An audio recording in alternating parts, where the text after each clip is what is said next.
Mr. Chairman, I support this resolution very strongly, but my doubt is whether the environment required for successfully carrying it out can be created in the country.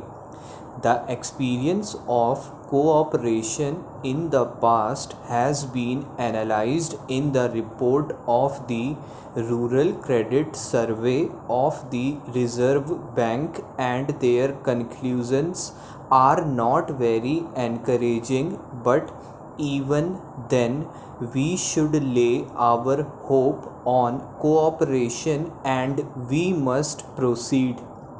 Now, I am speaking about distributive cooperation or consumers cooperation. In this country, I know in the last few years, the traders have been making large profits by raising prices. We often complain of deficit financing as the cause for the rise in prices, but really a large part of it is due to the traders. Take the case of green vegetables. In Delhi, for instance, the vegetables are sold at very high prices because of the traders clinging together. And this has been going on all over the country. That is to say, goods are sold at higher prices not because the prices at the source are high, but because the people who are trading in them join together, add all kinds of extras, and sell them at high prices. This has been going on for the last many years, and the prices have been going on fluctuating. This has resulted, as the Honorable Member pointed out, in the setting up of inquiry committees and commissions, and the important consideration has been about increasing dearness allowance to catch up with the rising cost of living. Now, sir, the cost of living increases have been chiefly on account of this unnecessary rise in prices due to joint action by the traders. And what has been the consequence of all that? There have been so many inquiries and there have been strikes because the pay has not been increased according to the cost of living. I do not want to go into all that, but the point here is that all these troubles, these labor troubles especially, are largely due to these high prices. So it must be effectively controlled. If we can cooperatively organize shops in different areas under non official management, it is possible to do that. It is necessary to keep the prices under control, especially of the necessaries of life. The Honorable Member mentioned various articles. First of all, food grains are the most important.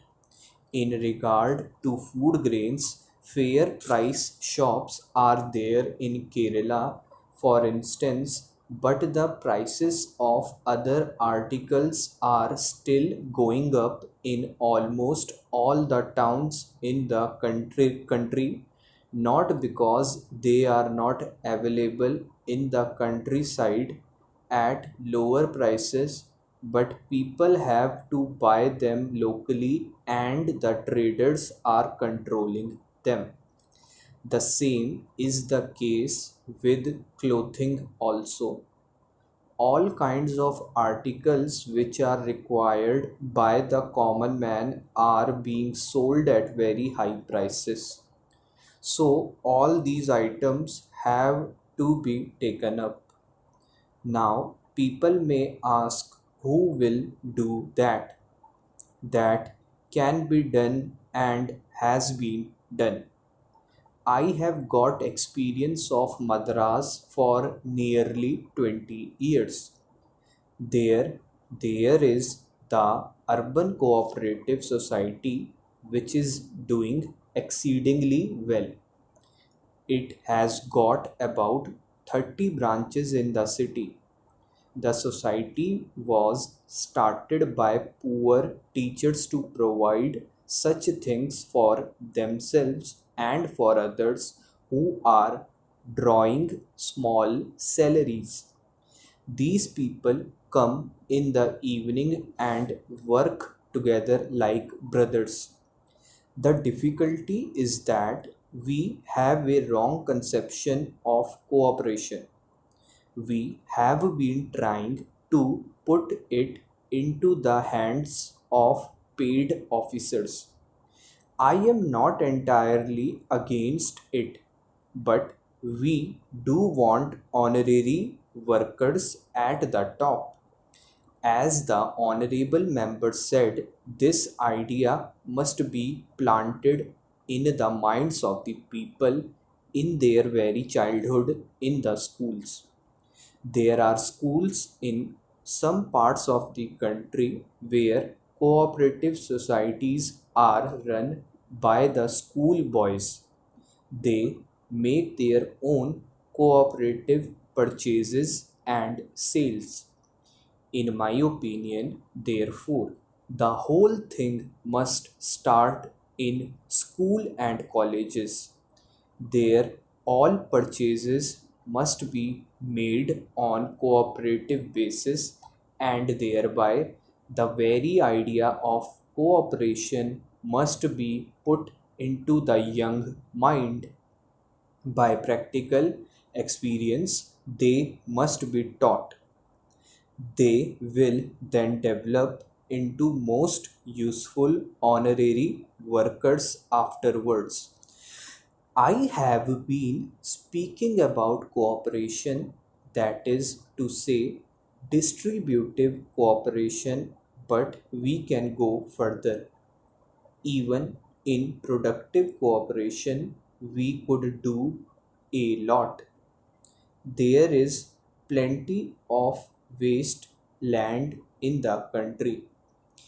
If only the landless laborers are colonized in those places, made to work cooperatively for increasing production, surely production could be increased in the country.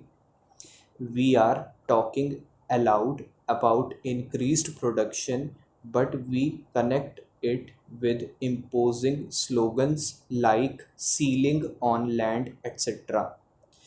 There is plenty of waste land all over the country, but they have to spend money over that land. They can be given about 5 to 10 acres, and in this, cooperation can help. In that way, you are sure of increasing the production in the country.